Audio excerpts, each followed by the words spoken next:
하나님 말씀 보겠습니다. 이사야서 40장 20절로 25절 말씀입니다. 이사야서 40장 22절로 25절 한 절씩 읽습니다. 시작. 그는 땅 위 궁창에 앉으시나니 땅에 사는 사람들은 메뚜기 같으리라. 그가 하늘을 차일같이 펴셨으며 거주할 천막같이 치셨고 귀인들을 패하시며 세상의 사사들을 헛되게 하시나니 그들은 겨우 심기고 겨우 뿌려졌으며 그 줄기가 겨우 땅에 뿌리를 박자 곧 하나님이 입김을 부시니 그들은 말라 회오리 바람에 불려가는 촉에 같도다. 거룩하신 이가 이르시되 그런즉 너희가 나를 누구에게 비교하여 나를 그와 동등하게 하겠느냐 하시니라. 아멘. 하나님께서 예비하신 길을 어떻게 찾아갈 수 있을까요? 하나님께서 예비하신 길을 어떻게 찾아갈 수 있을까요? 이 제목을 같이 생각하면서 은혜를 나누도록 하겠습니다. 우리 하나님께서는요, 우리에게 끊임없이 말씀을 주시죠. 말씀으로 세상을 창조하셨고 말씀으로 다스리시고 말씀을 주고 계십니다. 하나님만이 하나님의 말씀하신 그대로 이루실 수 있는 지혜가 있으시고요, 하나님만이 하나님의 말씀 그대로 이루실 수 있는 능력과 권세가 있으신 하나님이세요. 말하자면 뭐든지 다 하실 수 있는 분이 하나님이시다.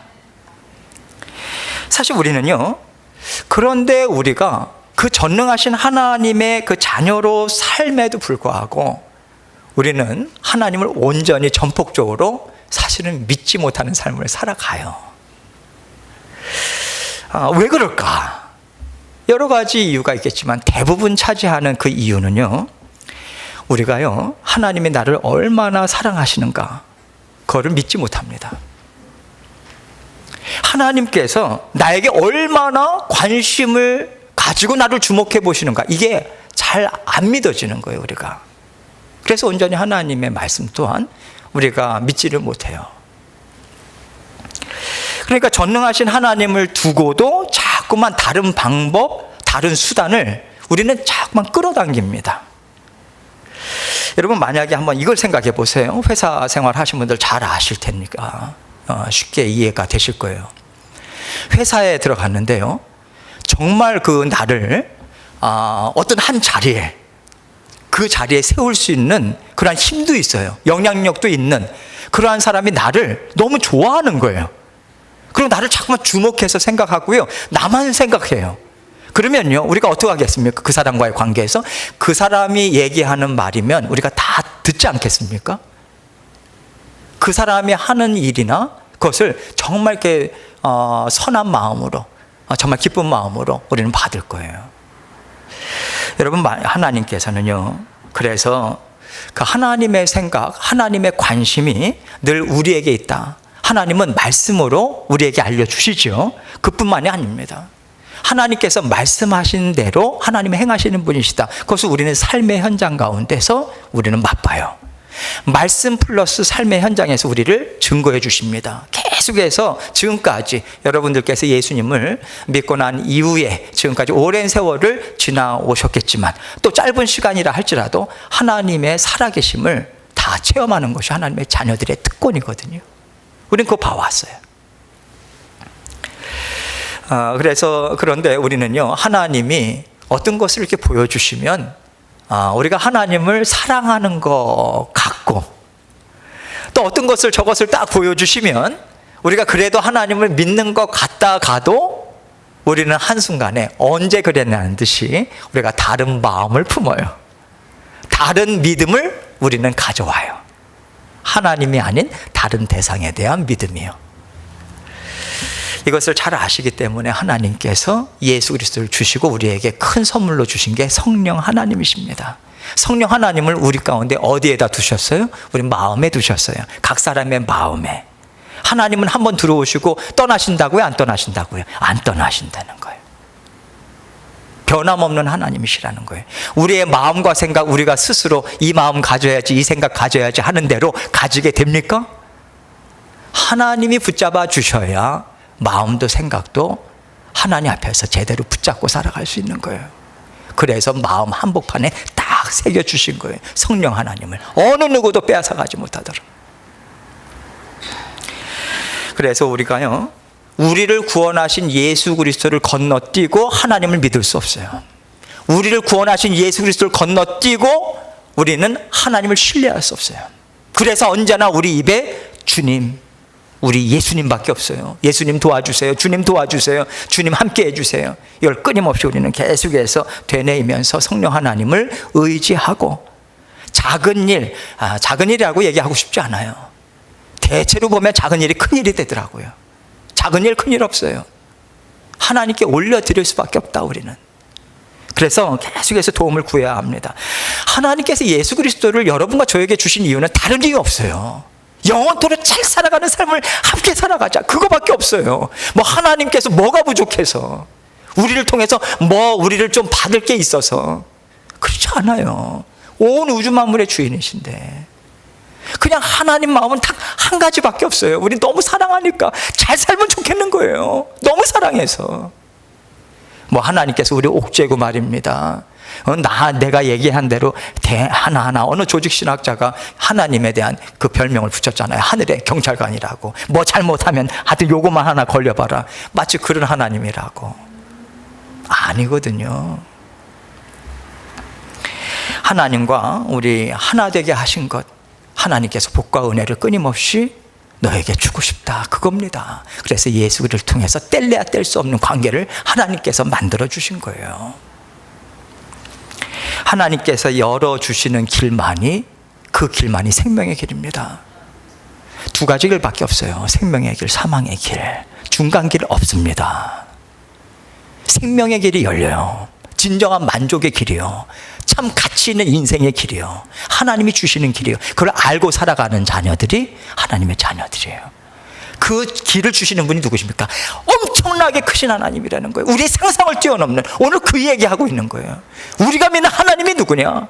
세상 가운데 하나님 바라보라고. 오늘 말씀 보세요. 22절 말씀 보면요, 하나님에 대해서 이렇게 이야기하고 있습니다. 22절 같이 있습니다. 시작. 그는 땅 위 궁창에 앉으시나니 땅에 사는 사람들은 메뚜기 같으니라. 그가 하늘을 차일같이 펴셨으며 거주할 천막같이 치셨고. 여기에서 궁창이라고 하는 원어는 둥근 천장이라는 뜻이에요.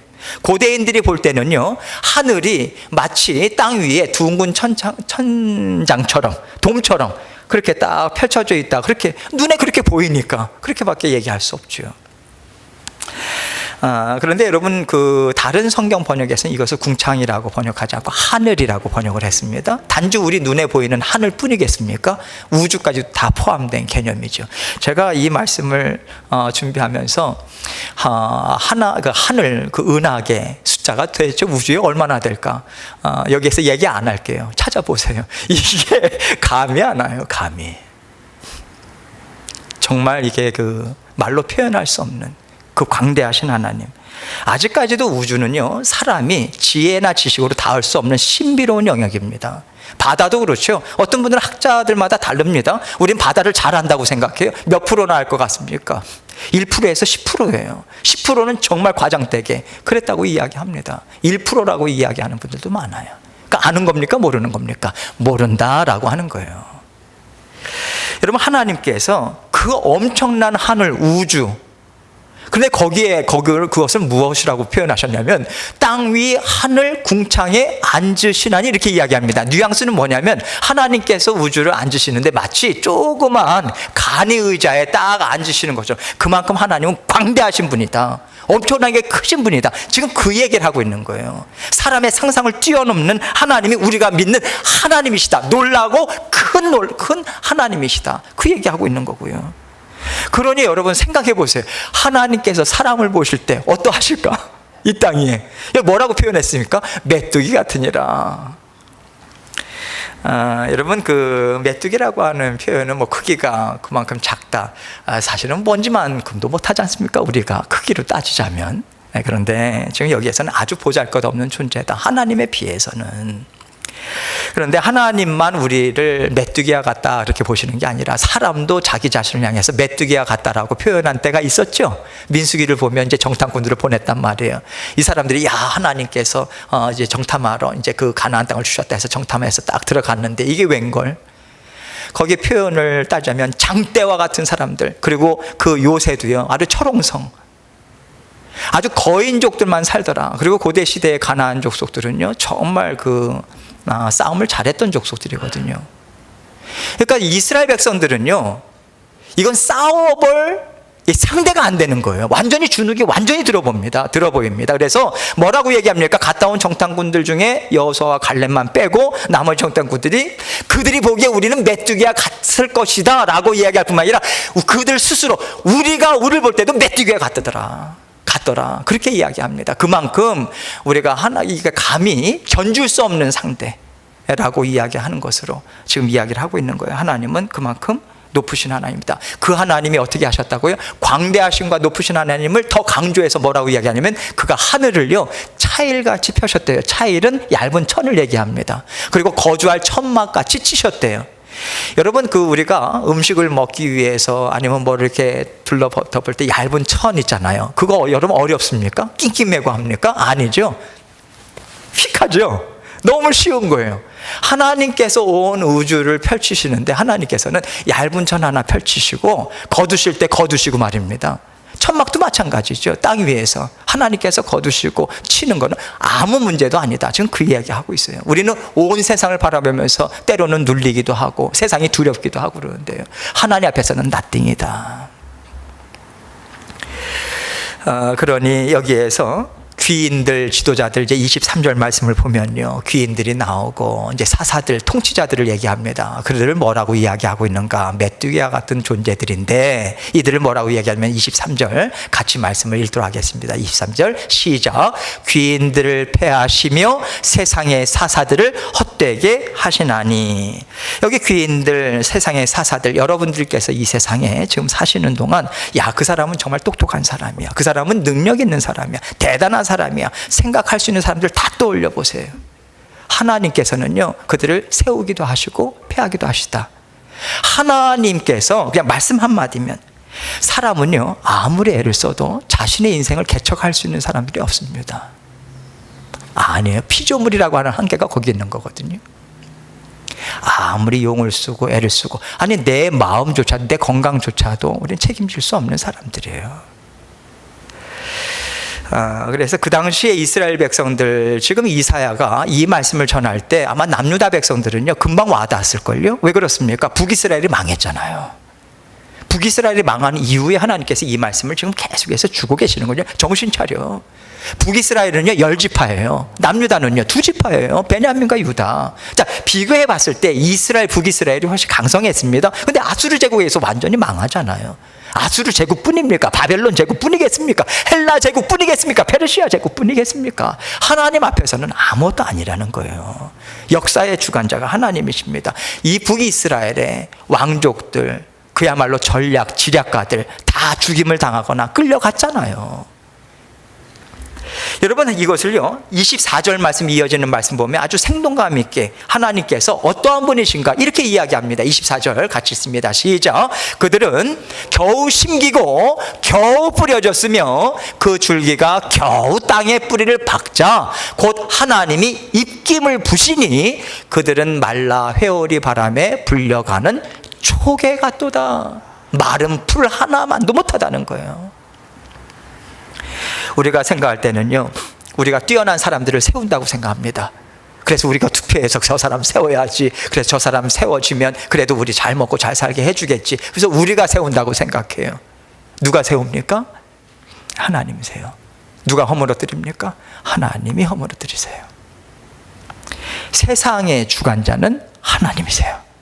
하나님께서 심을 때도 있고 뽑을 때도 있고 옮길 때도 있고, 하나님께서 자유자재. 하나님의 왜 그렇게 하시는가 감히 할 수 있는, 말할 수 있는 사람들이 없는 거예요. 그런데 우리는 너무 감사한 거죠. 믿음의 자녀들은요. 왜 그렇습니까? 하나님에게서 악이 나오지 않잖아요.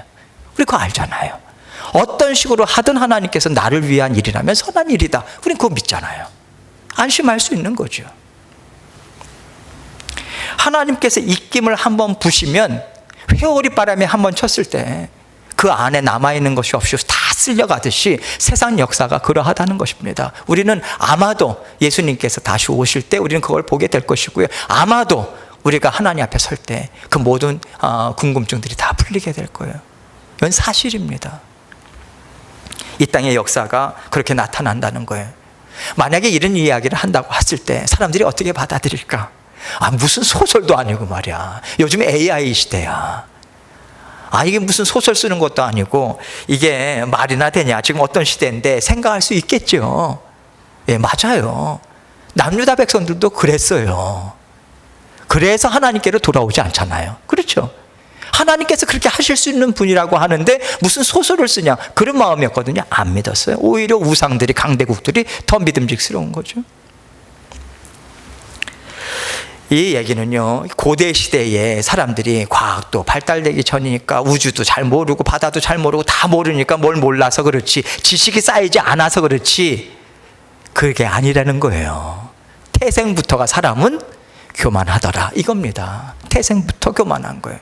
하나님을 인정하지 않고 하나님을 무시하는 게 교만 아닙니까? 하나님 윗자리에 서 있는 게 교만이잖아요. 크신 하나님을 의지하기 싫어합니다. 그게 육신의 본성이에요. 내가 내 주인 돼서 내 인생 내가 알아서 살아가고 싶다. 육신의 정욕이 우리 가운데 있어요. 그것이 힘있게 역사하고 이게 막 일어날 때가 언제입니까? 인생을 살아가면서 어떤 문제, 어떤 위기에 봉착했을 때 어떻게 해서든지 살아남의 방법을 찾으려고 해요. 힘있게 일어납니다. 또 한 가지, 그 반대쪽에 이제는 등 따시고 배부른 거예요. 살만한 거예요. 사는 게 너무 재밌네요. 그랬을 때 이 안에서 내가 이런 존재였나라고 할 정도로 세상의 안목의 정욕, 육신의 정욕, 이생의 자랑을 향해서 마구마구 이제 브레이크가 고장난 것처럼 막 달려갑니다. 내가 나 자신에 대해서 놀라죠. 그런 존재예요. 육신의 욕망. 그래서 하나님께서는 25절의 말씀을 우리에게 주고 계시는 거예요. 25절 말씀 같이 읽습니다. 시작. 거룩하신 이가 이르시되 그런즉 너희가 나를 누구에게 비교하여 나를 그와 동등하게 하겠느냐 하시니라. 하나님을 먼저 뭐라고 이야기합니까? 거룩하신 이다. 구별된 이라는 거예요. 하나님밖에 없는 거예요. 믿을 수 있는 분, 따를 수 있는 분, 창조주는 하나님밖에 없다. 거룩하신 분. 그러니까 하나님께서 지금 25절 말씀은 하나님이 나 이런 하나님이야 라고 하는 것도 하나님께서 드러내시지만 그 마음의 중심 뭐냐, 그러니 제발 믿어라. 나 정말 이런 하나님이야. 정말 믿어라. 나 쫓아올 만한 나는 그런 존재야. 하나님께서 그거를 말씀하시는 거예요. 하나님만 선택하고 바라봐라. 그런데 여러분, 쉬운 거 아니죠. 우리는 세상에서 두 발을 딛고 살고 있는데 이게 쉬운 거면 여러분도 저도 그렇게 자주 넘어지겠습니까? 우리가 넘어지는 게 1년에 한 번 넘어지면 참 좋겠죠. 아니라 이거죠. 정신 못 차릴 정도로 넘어져요. 하나님 바라보려고 애를 쓰는데요, 하나님 바라보려고 하는데 자꾸만 하나님을 바라보는 시각을 가리는 것들이 생겨나요. 그리고 소리가 들려와요. 내 시선을 끄는 소리가 자꾸만 들려와요. 여러분, 밖에서 나는 소리면요, 어떻게 해서든지 막아보려고, 안 들어보려고 애를 쓸 수 있을 텐데 우리 안에서 들려오는 소리 어떡합니까? 이게 막 마음에 막 떠오르는데 어떡하겠어요? 이게 아주 확성기와 같이 크게 들리는데 말입니다. 내 욕망이 끈질기게 소리를 치고 있다. 이게 우리의 삶의 현장이다. 우리는 이것을 놓치지 말아야 돼요. 그래서 하나님을 바라보고자 할 때 우리가 하나님 바라보겠습니다 라고 하는 고백으로만 안 돼요. 하나님 바라보겠습니다 라고 하고 바라볼 수 있는 자리로 나가야 돼요. 어떤 자리입니까? 말씀의 자리죠. 말씀의 자리. 절대로 세상의 소리, 우리 시야를 가리는 것은요, 치워낼 수 있는 것은 권능의 말씀밖에 없는 거예요. 살아 운동력 있는 하나님의 말씀, 생명의 말씀밖에는 이러한 모든 지저분한 것들을 치워버릴 수 있는 것은 말씀밖에 없어요. 또 무엇이 있습니까? 기도죠. 나는 할 수 없는데 하나님이 주인 되셔서 해주셔야 합니다. 도와주십시오. 하나님과 함께 친밀한 교제 가운데 하나님이 뭘 말씀하십니까? 너는 내 께 기도하는 자리에서 걱정하지 마. 기도하는 가운데 평안해요. 그 자리까지 가야 돼요, 여러분. 그 자리까지 가야 돼요. 마음의 평안함으로 내 마음을 하나님께서 붙잡아 주는 그 자리까지 가야 그게 기도예요. 비나이다, 비나이다. 뭐에 대해서 빕니까? 기도의 자리, 하나님만 바라볼 수 있는 자리예요. 또 하나의 자리, 찬양의 자리예요. 찬양은요, 입술로만 하는 게 아니에요. 하나님은 입술의 고백을 받으십니까? 마음을 받으십니까? 마음을 받으세요. 정확히 하세요. 아무리 화음을 놓고 아름다운 거다 한다 할지라도 마음은 저쪽에 가 있으면 하나님께서 그 마음 보시고 하나도 안 받으십니다. 찬양을요, 찬양 가사 하나를 부를 때 내 마음이 통하는 것이 찬양이에요. 내 마음이 붙어야 돼요. 이것이 어우러지는 자리가 예배의 자리예요. 그래서 예배에 목숨을 걸라는 거예요. 왜냐하면 생명의 자리이기 때문에 그래요. 얼마나 좋습니까? 우리 안에 성령께서 살아계시는데 언제나 수시로 운전할 때, 설거지할 때, 나뭇가지를 칠 때, 청소를 할 때, 밥을 차려줄 때 언제나 예배 자리로 나갈 수 있잖아요. 더더군다나 하나님께서 이렇게 따스하고, 오늘 얼마나 춥습니까? 따스한 자리, 편안한 자리, 마음껏 찬양해도 잡아가는 사람 없고 말입니다. 지금 아프리카 보세요, 여러분. 한 마을의 한 족속들이 다 지금 완전히 예수님을 믿는다라고 하는 것 때문에 지금 수많은 순교 현장들, 지금 너무도 많은 사람들이 순교하고 있어요. 잔인하게 죽입니다. 예수님 이름 믿는다라고 하는 하나 때문에.